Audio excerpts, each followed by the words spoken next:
an industrial area of downtown Columbia, South Carolina, there was a field waiting to be plowed, and it was discovered by the McClam family. I'm at City Roots with Eric McClam. Eric, your family has a mixture of architecture and farming that kind of led to the development of City Roots. That's correct. The idea started a couple years back when I was finishing up architecture school down in New Orleans, and my dad had this wild idea of starting a farm in downtown Columbia.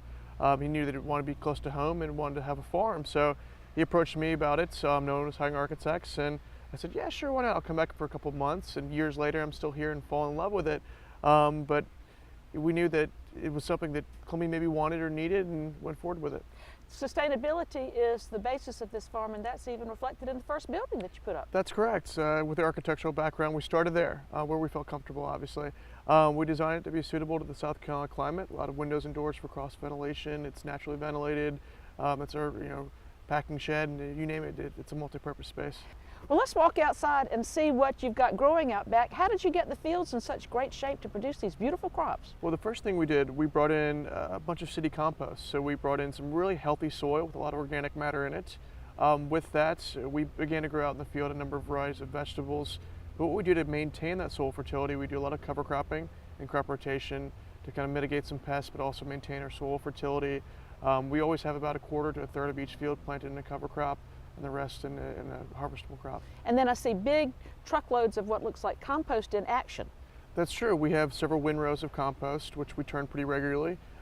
We take old vegetable matter out of the fields and some old vegetables from some local grocery stores, compost that, and put that back into our soil. So keeping a healthy soil fertility is really important for us.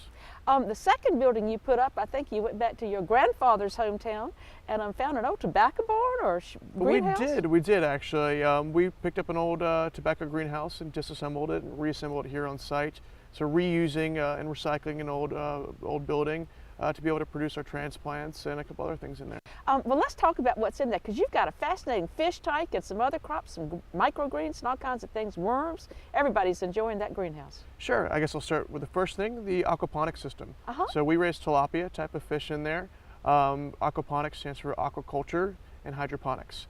So growing fish in a water-based medium together. So we cycle the water through raised plant beds of watercress and nasturtium. That serves the biological filter for the tank, so it's a closed-loop symbiotic system. We harvest the fish, and we harvest the crops too. Now, microgreens are a new concept to me, and a lot of people explain that to us and what the difference is between sprouts and microgreens and how healthy they are for you. Sure. The main difference, sprouts are grown in water typically, and microgreens are grown in soil. So it's the first growth out of the seed. It's the cotyledon leaf. It's the first growth. It's when all that energy is coming out of that seed. It's when it's the most nutritional as well. So we harvest those before we get a true leaf. They've got several times the nutrient content that your field greens actually have. It's a really quick turnaround. It's a great thing in a salad or on a sandwich. And worms seem to be such an important part of all organic and sustainable farms. And I think you've got worms every place I look. Yeah, we've got, I don't know how many thousands and thousands of worms out here. I don't dig in it too much, but we do vermicomposting, or composting with worms, as you're talking about, in both our greenhouses. So we actually will take the worm castings out of the finished compost, screen that, and actually put it into our soil mix for propagation, and also mix it into our soil for our microgreens as well. So adding a little bit of fertility to our soil, and again using something that's something we produce on farm. It's efficient for us and is economical. Eric, in addition to producing great tasting and really healthy food in a sustainable way, you have a mission of carrying this idea further than just right here on this property. Sure. We really wanted to educate the public about the benefits of local food, how that can impact them with the way they eat or where their food is coming from.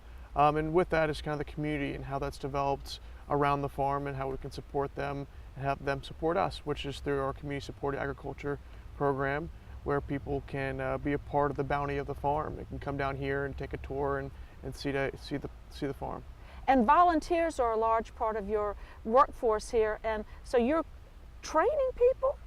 That's true. We have a volunteer program where individuals can come learn about the farm and the practices that we have here, and a formal internship program where they kind of apprentice with us and learn even deeper about farming and what we do here.